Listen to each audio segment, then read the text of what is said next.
Come along with me today as we drive up through New York into Massachusetts and stay over at Vermont, travel back into upstate New York, visit a famous fort, drive all the way up to the Adirondack Mountains, and then camp out in the absolutely beautiful historic site, and then head back.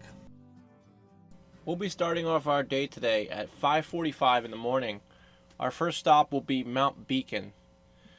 This is the site of a hotel, casino, and power station that all were long since closed back in 1968.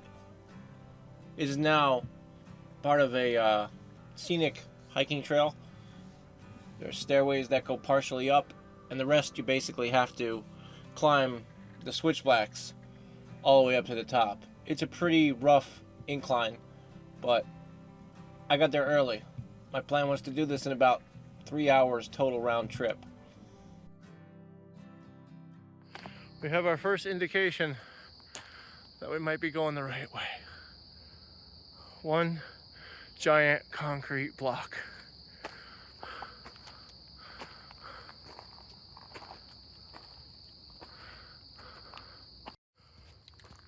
Another one. This one's still got some bolty bits on it.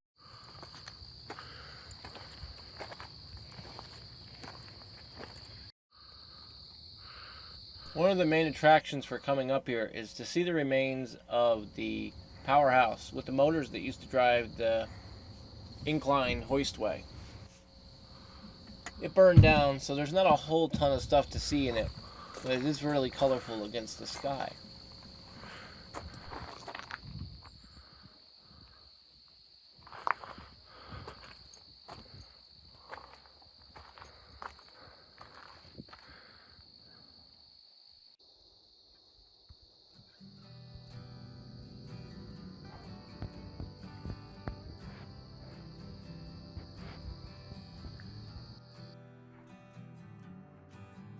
Not far from the powerhouse is the remains of the casino and hotel. It's only much of a concrete foundation and some railings, a couple of random little staircases here and there. Nothing really to identify what it was other than maybe those historic footage. The fire tower can be seen in the background here. However, that's another 5-mile hike from where we are and isn't on the plate for today. The views provided from this location are panoramic. You have two different decisive areas of viewing, both viewed from the same thing. Had these buildings still been here, the view from the buildings would have been absolutely grand. Somehow I managed to forget my high zoom camera, so we'll just have to deal with some smartphone pictures of the Hudson coastline.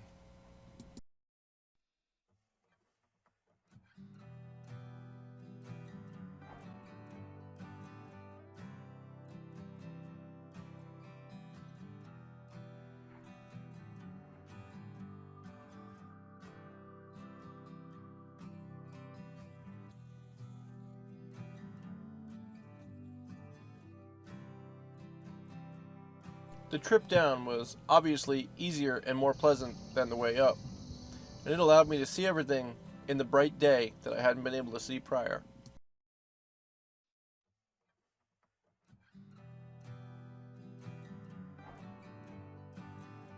Just about 8:30 now, so just about the 3-hour mark since I started, and certainly a lot lighter out.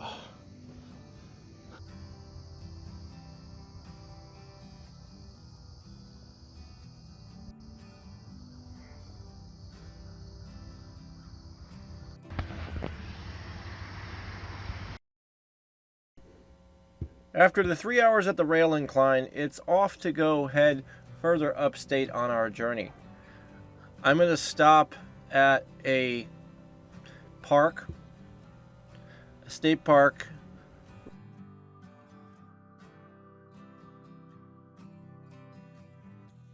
But two reasons for this stop. One is that it's free off season, And it's beautiful, and it has a bathroom. And the second is because it is 15 minutes from one of my friend's house, and it serves as a perfect pivot point to change our route. And I do mean a very short amount of time. I think I literally got out long enough to pee. The place was beautiful. There were people paddleboarding, metal detecting, and the place was probably be awesome when it's prime season. From here, we go and we drive past a town I'm not going to name to pass by Jesse's house. I actually didn't stop. I was actually in such a rush, and I did not mention that I was coming. So I actually drove just right past his house here. And then I'm going to continue by here, and we're going to drive probably another nearly an hour to another really cool location that I've actually been to before. This is another location that I was actually visited with friends that live up this way. It's a really cool spot, and the last time I was here, it was a blizzard. And this place has got amazing colors, and unfortunately, when I would get here, I would literally just visit. This location is actually Petersburg Pass, and I'm gonna be honest, this is a location that you could spend an entire other day at, just hiking around for the views, and maybe even camping. This place was really, really beautiful, and the thing is though, I literally basically stopped here for a break. I didn't spend more than, say, 15 minutes here because the time of the day was running out and I had so much more to see today. The problem with these big trips is that I plan everything out so tight because I want to see like a million things, and I am pretty much locked in to the time that I can arrive at sleeping location for the night, or a site or a check-in or something like that. So I'm like strictly bound to certain times of destinations that absolutely have to be met over all others. With that in mind, after a short visit to Petersburg Pass, we make our way into Massachusetts. We're going to head over to, well, get some more fuel and maybe some snacks, because it might be the last store I get to go to today, but we'll have to see what happens. One of the stops I wanted to do here after I picked up some supplies was to go check out the Hosack train tunnel. Not the tunnel itself, but there's a little hiking trail next by. The location's actually been popularized by someone I watch on YouTube, Post 10. He travels all around this area, and he's been to this place a number of times.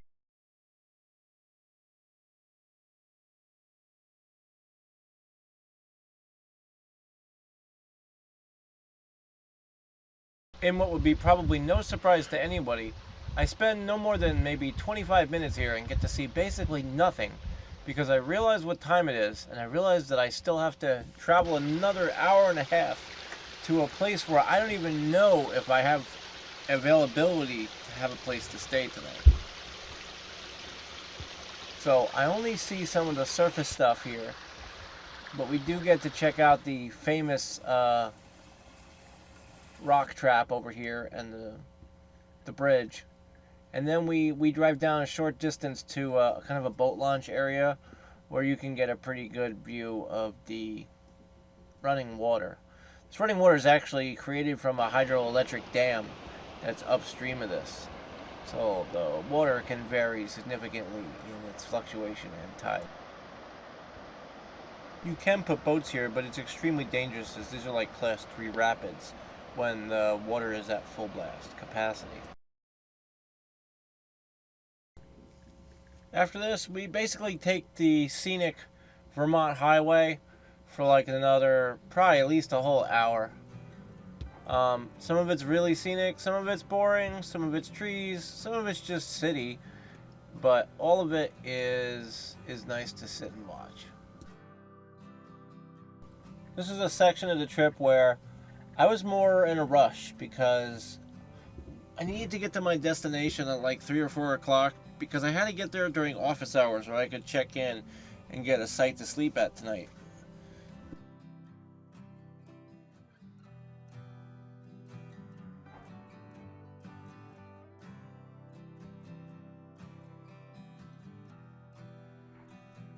The place I chose to stay for the first night was a park in Vermont, about halfway through Vermont.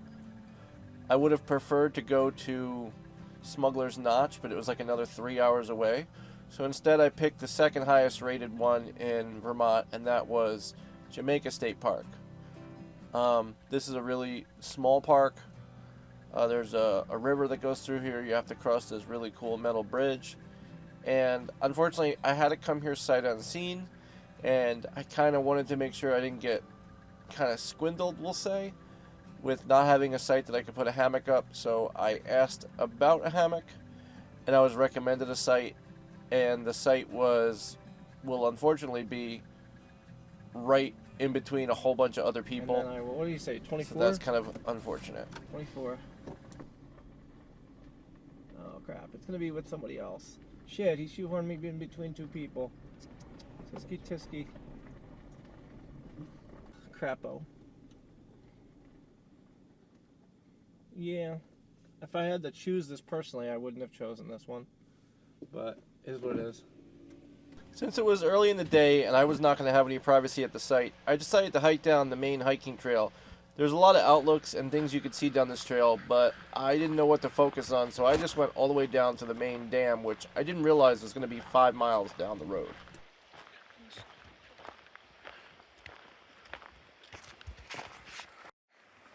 Active landslide? This sounds like fun.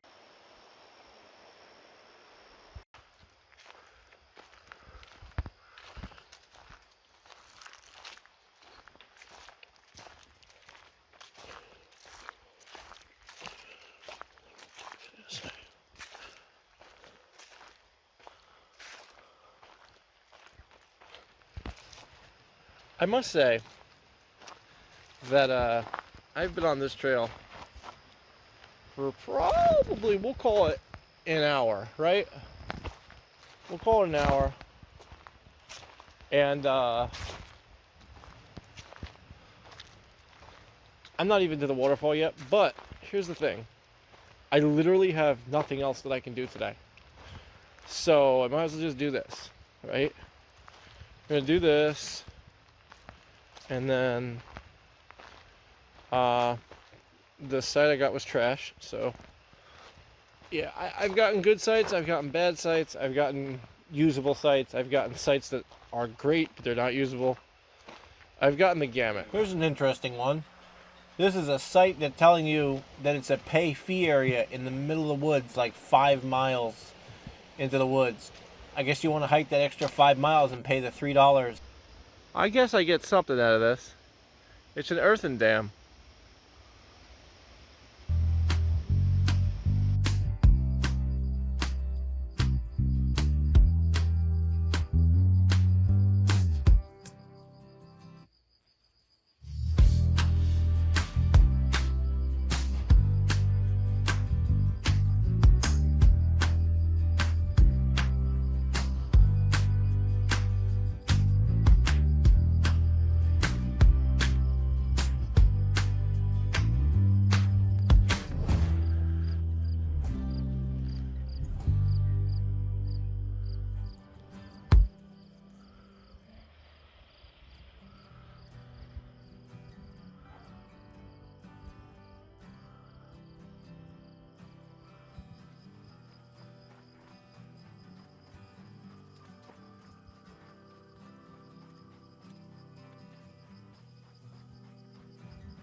It's after sundown already, and unfortunately I have well over 4 miles of this to hike to get back to the site. There's not much to see from the night. Everyone was very quiet at night, so I couldn't even cook food or anything. I literally set up this little campsite and I pretty much fell asleep within like 20 minutes. I was completely toast. I woke up, I made a little bit of hot cocoa here, packed all my stuff up, and prepared to leave to drive to this particular fort. Campsite place is actually really cool, and they're really family friendly.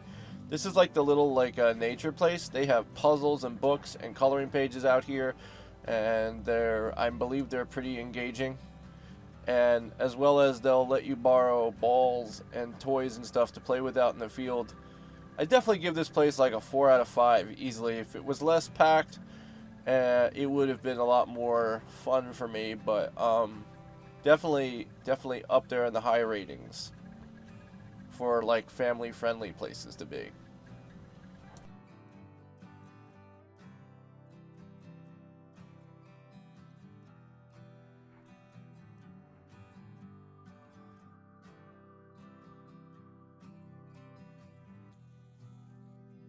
This bridge is a kind of experience. It's a girder bridge, but all the decking is just railroad ties and wood on top, so it's kind of really unnerving to drive over this. You really have to go slow, but that just makes you adore the view of the roaring river.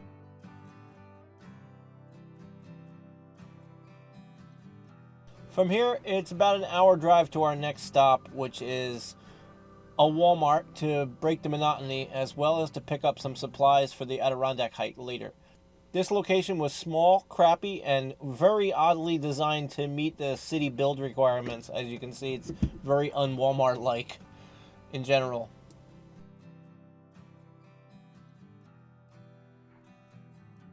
After this, there was about another hour and 15-minute drive from here to the fort all the way up in New York. This trip was delayed by there being multiple bands of road construction going on this road. However, the view was pretty okay in the way there.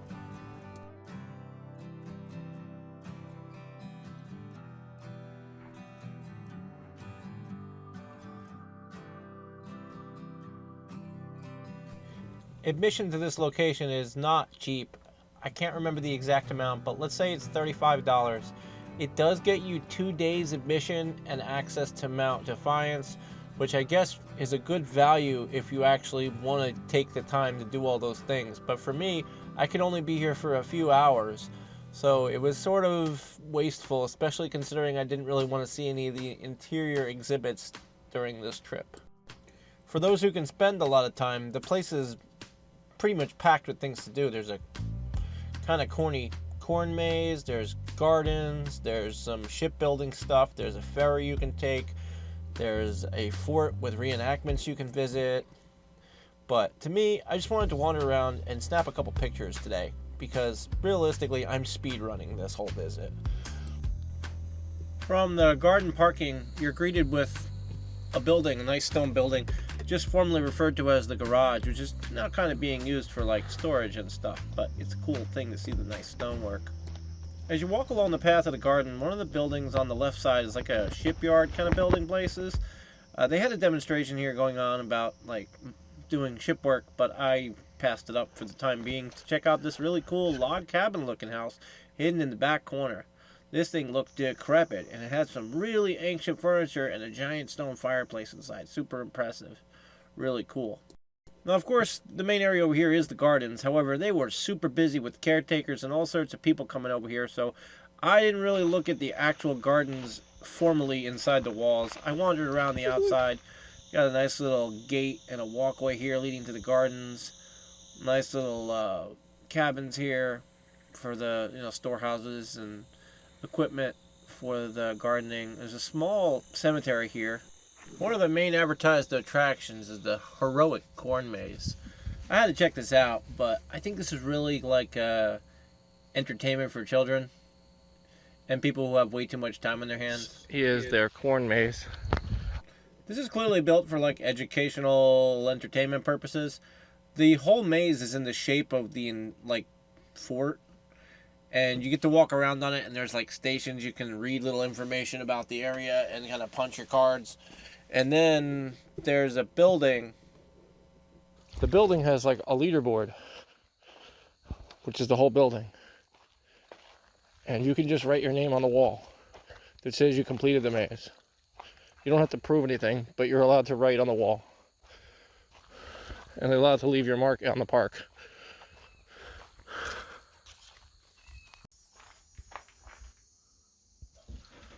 Oh, well, that's not toxic brain rot. Considering the cost of admission, the main attraction was obviously the main fort complex. And because of the fact that I'm speedrunning this whole trip, I didn't take hardly anywhere near as much video as I should have. And I'm sure there is a massive amount more stuff to see if I would have spent maybe just another hour or two. I mean, they recommend literally spending like 2 whole days here, and I try to run through this whole entire place in like the time span of like an hour and 20 minutes. So I'm sure I missed every detail here, but it was awesome. It was kind of like Illhaven or something out of an old book. The stone, the metalwork, all very beautiful, and the sky lighting up these pictures and video is amazing.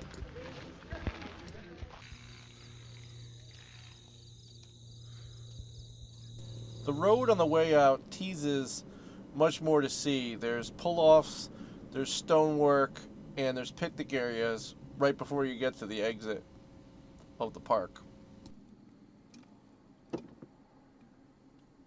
Your $35 admission gains you a token, of which about a mile drive away from the main fort you can redeem to pay for an otherwise $10 trip up this mountain to see Mount Defiance, which is a lookout overlooking the fort.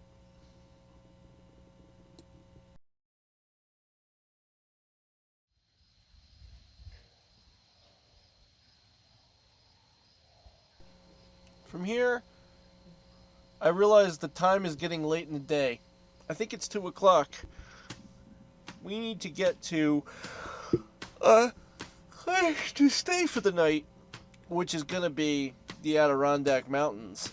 And that is about an hour and 20-minute drive from here. And we need to get there in enough time to do a multi-mile hike to where we need to sleep. So first up is to go and refuel, make sure we have enough, and then hit the highway and basically just drive until we get to where we need to go. I have a very specific spot in mind, and it's a spot that me and my friend stayed at a couple of years ago. It was one of the most picturesque and beautiful campsites I think I've probably ever been to. It made for a good choice because it's only about an hour and 20 minutes away from one of my last stops of the day, and it's free, which is something you don't really see in the state that I live in. There's a lot of places up in this area that you can just hike out to and just set up a camp for the night, as long as you're only going to be there a short time. But this place is special because it has some historic places in it, and it's just definitely legit to be there.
I'm going to stay tonight.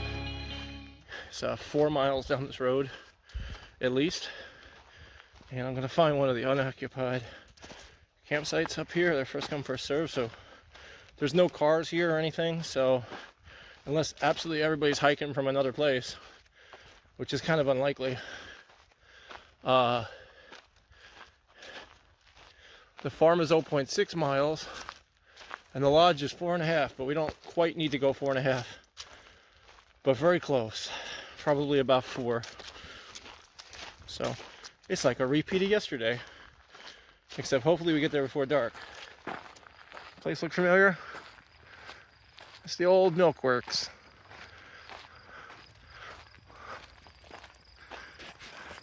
There's a house foundation down there and a bunch of dump places over here. This is the milk processing room or refrigeration area or packaging. There's like freezers and stuff inside of it. It's built really thick in there to insulate. The walls of that building are like, well, I mean it's brick, but they're like 8 inches thick. It looks like the door is open. Maybe the person in the wagon will close it on the way out. This building has a really cool thing on the second floor. Most people will never know about this, but on the second floor of this building, in a very small staircase, there's a diorama of like the entire camp area over here. Very cool, definitely must see if you want to know anything about the area.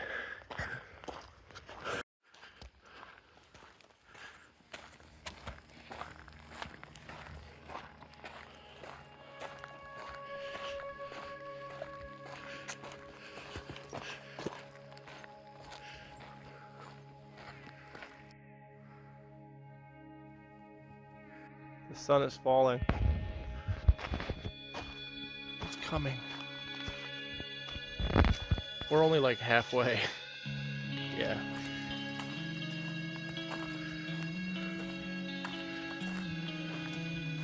I'm kind of excited.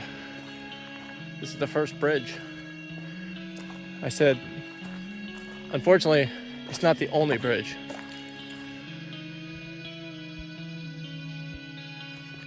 Alright guys,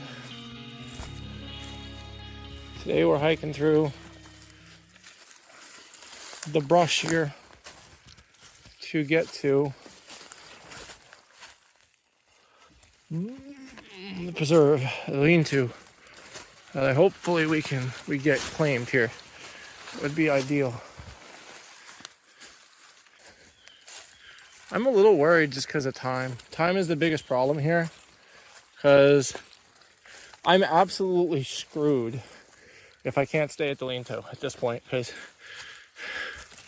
I haven't checked what time it is. Let me check what time it is on GPS. I have less than 22 minutes before the sun goes down. Here's an update. It is 8:30 now.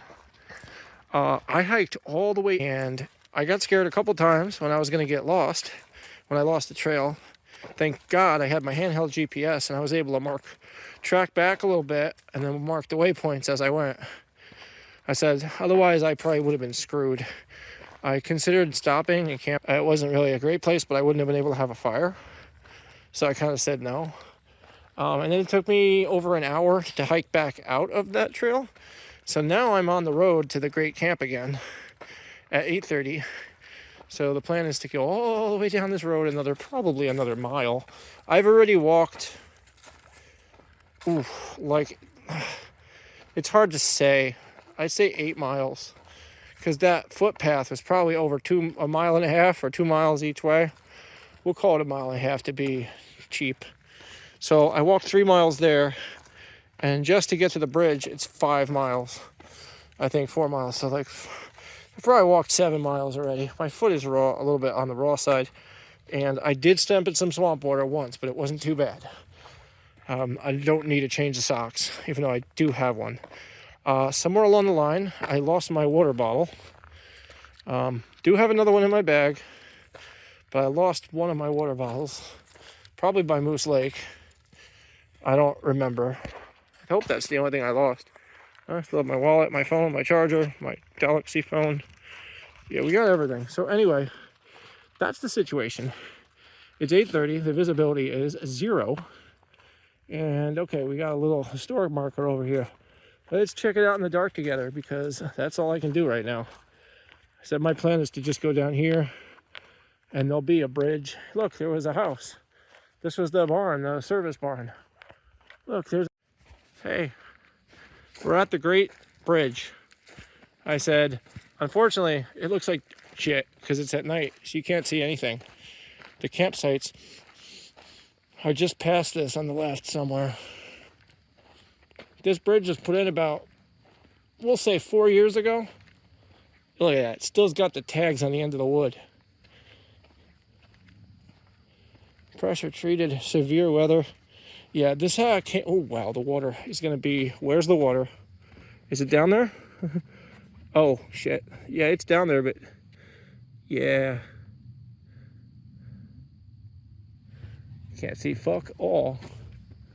Oh geez, I kind of wish you could see what I was saying because this is spook ass. All right, we see some signs. Let's check them out. I have the best news in the world. I said I hiked far enough down to find this lovely spot where there's 2 bathrooms. There's 2 bathrooms, a beautiful picnic table, a clothesline, and a campfire pit. Oh, this is like camp heaven here. This is nice. Sometimes you plan for a trip and you think things are going to be grand. You think, I'm just going to go there. I can do this. I can do that.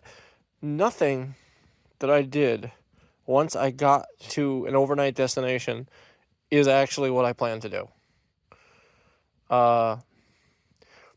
Coming up here instead of the lean-to was a backup plan. And I didn't imagine when I came out here there would be a picnic table, fireplace, and a bathroom. That's amazing. That's available 24 hours a day, 7 days a week, all fucking year, never closes. And I didn't imagine I wouldn't have to pay money to be here. I mean, if you want to think about it, I technically paid money to drive here. It wasn't cheap, but it was worth it. Oh yeah, you don't even realize it's 11 o'clock at night. It's my fire, my picnic table, my hammock. You can't see it very well, but up there's my bathroom. I love this place so much. So it is 1:30 and it's getting a little colder for sure. If it doesn't get any colder than this, then it's probably okay. But I am definitely losing more heat than I'm keeping, especially from the bottom of me.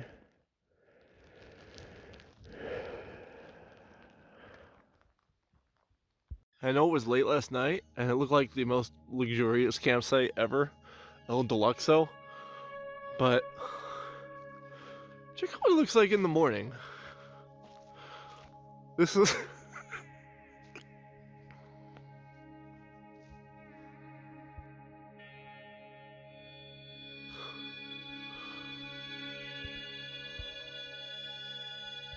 leaving this wonderful camp now.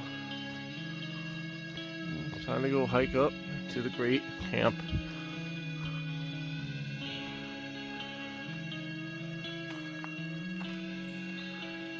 What are the rewards for hiking up here? Is that you get to visit the great camp.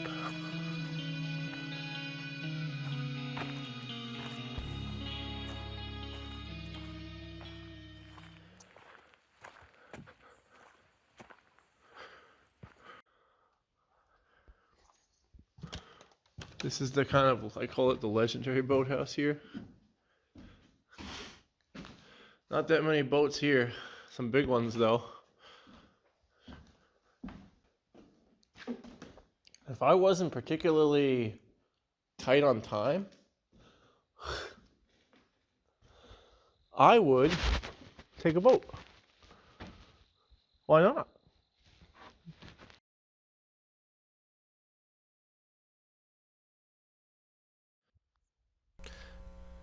And then we have the Great Hall, the main camp. I've of course been here before, but today we have the opportunity to be here by myself to see the details. This side, in this room, the wall treatment is wicker. Weaved wicker sheets. The bottom is cut logs. One could easily spend maybe at least an hour exploring this building and all the details that were put into restoring it from pretty much junk to what you see now. Everything was completely restored like about 10, 15 years. Due to the interest of the building and all the details that I was observing, I actually didn't shoot that much video of inside the building. But if you've seen an older video a few years ago, I did a walkthrough of nearly the entire video. So hiking a small distance away towards the beach area, there's a little art studio, and then we get the beach house and changing rooms out here, which is kind of unique. And then we get this most beautiful view sand beach area here. This is as far as I went on the trail because while this is a huge place, there was actually people hanging out up ahead, and I felt like I wanted to give them space considering that I was probably the only person out here today other than them. I'm sure there's outrageously more to see, including the 2 lean-tos around the other side of the lake, but that will have to be another trip. Despite having a really open schedule, I really wanted to move on and hike back to the car as it was already like noon. And I knew it would take me probably 2 hours to get back to the car. I took my time coming back on the trail for the rest of the trip. I got to see a lot of the things I couldn't see in the dark, and I got to take some really cool pictures of the lake, river, bridges, etc. The place out here is outrageously peaceful. Other than a couple of people coming down during the midday, it is absolutely quiet. It's 4 miles away from the road. I would hope it would be quiet. At this point, I approached the trailhead for the lean-to that I was trying to get to the night prior. That was such a struggle in the dark. I really wish I kind of kept going, or I really wish I went and visited instead of continuing back to the car, but I felt like I just had to head back since I knew the walk was going to take me about an hour and a half, and that I did actually have a couple more places I wanted to stop today.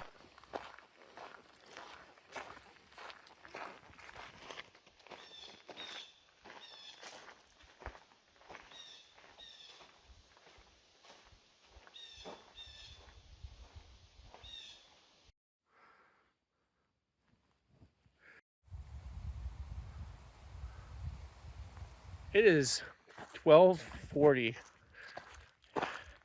I just realized that I got up at 9 and I left the great camp at about, we'll say, 10 o'clock. So this hike is almost 3 hours.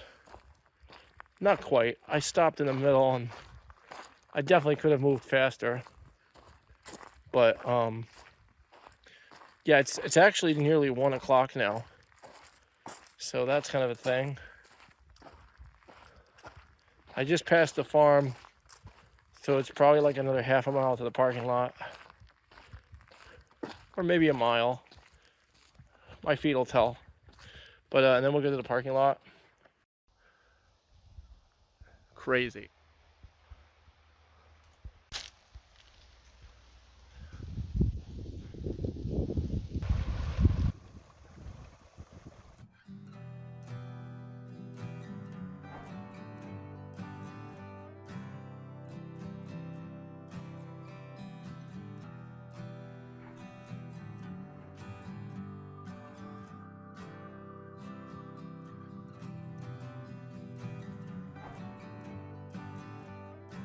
From here, it's about another hour, 15 minutes to my next stop, which is basically going to be a supply run and a bathroom, which I kind of really needed. On my way to this location, I would spot this really interesting road. I want to say this is Queensbury, but might be really, really wrong without looking it up. There was like this big amusement park to the right side of this road that looked like particularly interesting. I don't know what it was. It was really cool. There was also just a lot of touristy stuff around this area. There was like an Amish wood store and a giant chicken shack that had like a giant mascot chicken outside. It was really kind of just an interesting random spot along this way. I found extremely interesting on the way home.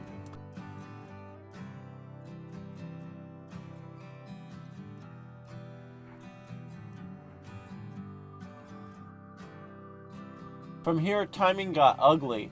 I actually wanted to stop at Cohost to see one of my friends unannounced, but time just did not allow. It was already pretty late in the day. The only thing we had left for today was to go to Thrasher State Park. It's a spot that Joe brought me to about 5, 6 years ago. I don't even remember. Back when Jesse had more important homework to do than to come with us to the Adirondacks. But this place is really awesome. I filmed a really cool video here a couple years ago with Joe. I had to go back. I wanted to see the cliffs, but I was just too short on time.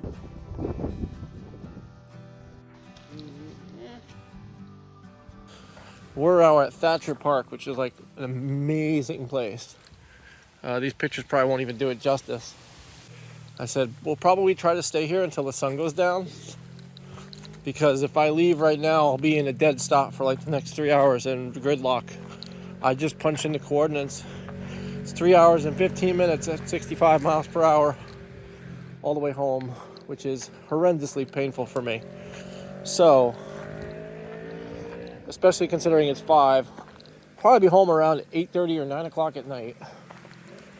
So that's really unideal. I'm gonna speed run this because I think I parked somewhere I probably shouldn't have. It only gives me like, let's say 15 minutes to get back. And that way pushing it. Oh, guess we need to be skinny for this one.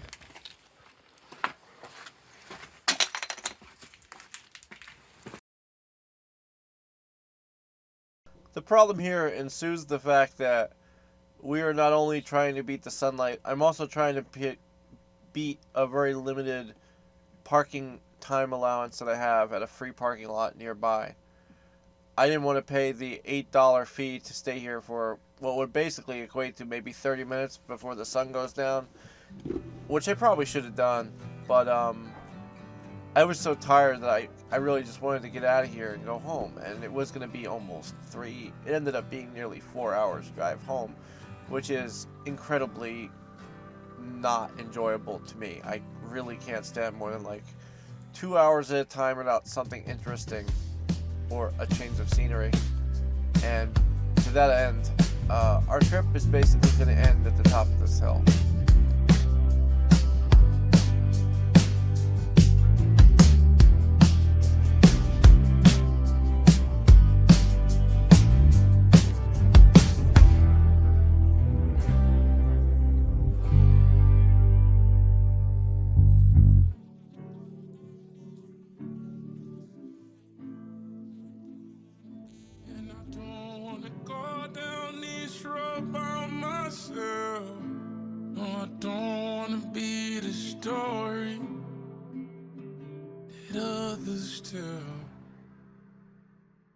Who died on the highway with all his regrets. He was driving for miles and miles and miles, couldn't see where it ends. He was trying to find ways to tell her how he feels, but when he looked in her eyes, he could tell she was hurt, so he let go of the wheel. I see dead ends, but we're still going strong.